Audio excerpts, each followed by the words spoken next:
Hi friends, ఎలా ఉన్నారు? అందరూ బాగున్నారా? ఈరోజు మనం చోలే తెలుసు కదా, ఈ చోలేతో కర్రీ చేసుకుందాం. శనగలు అంటారు కదా అది. ముందుగా నేను ఈ చోలేని మార్నింగ్ మంచిగా వాష్ చేసుకొని ఈవినింగ్ వరకు సోక్ చేసుకున్నాను. దీనికి కావాల్సిన ఇంగ్రీడియంట్స్: కరివేపాకు, పచ్చిమిర్చి, ఆనియన్, టొమాటో, జీలకర్ర, ఆవాలు, పసుపు, ధనియాల పొడి, కొంచెం అల్లం వెల్లుల్లి. ఫ్రెండ్స్, మనం ప్రాసెస్లోకి వెళ్ళిపోదాం. నేను ఫస్ట్ స్టవ్ ఆన్ చేసుకొని కొంచెం ఆయిల్ వేసుకొని అందులోకి ఆవాలు, కొంచెం జీలకర్ర వేస్తున్నాను. ఫ్రెండ్స్, ఇప్పుడు ఆవాలు జీలకర్ర మంచిగా ఫ్రై అయింది కదా, అందులోకి నేను కరివేపాకు, పచ్చిమిర్చి అండ్ కట్ చేసుకున్న ఆనియన్ కూడా వేస్తున్నాను.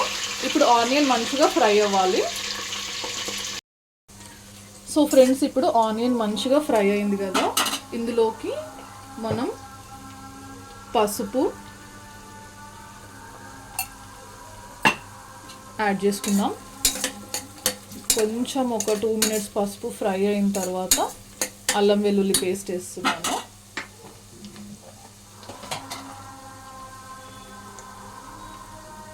కొద్దిగా అల్లం వెల్లుల్లి పేస్ట్ వేసుకోండి. దీని పచ్చివాసన పోయేంత వరకు ఆగాలి. ఇప్పుడు ఫ్రెండ్స్, అల్లం వెల్లుల్లి పేస్ట్ మంచిగా ఫ్రై అయ్యింది. నేను నెక్స్ట్ మనం నానబెట్టుకున్న చోలేని ఇందులో వేస్తున్నాను. ఈ చోలే కూడా ఆయిల్లో మంచిగా ఫ్రై అవ్వాలి. చోలే మంచిగా ఆయిల్లో ఫ్రై అయింది. నేను 1 స్పూన్ కారం వేసుకుంటున్నాను.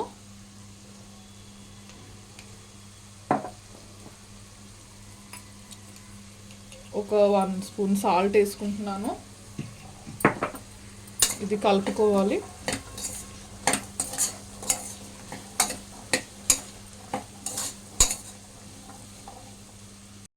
కదండి, ఆ టొమాటో వేసేసుకోవాలి.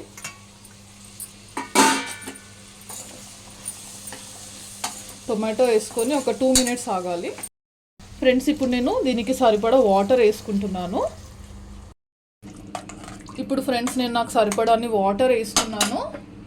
ఇప్పుడు ధనియాల పొడి వేసుకుంటున్నాను. కొద్దిగా ధనియాల పొడి. అండ్ ఈ చోలే మసాలా ఆప్షనల్ అండి, మీ దగ్గర ఉంటే వేసుకోండి, లేకపోతే లేదు.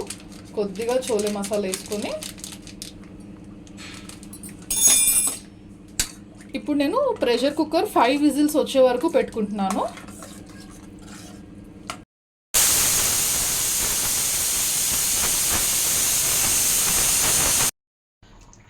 ఫ్రెండ్స్, ఇప్పుడు మనం 5 విజిల్స్ వెళ్ళిన తర్వాత కర్రీ ఇలా అవుతుంది.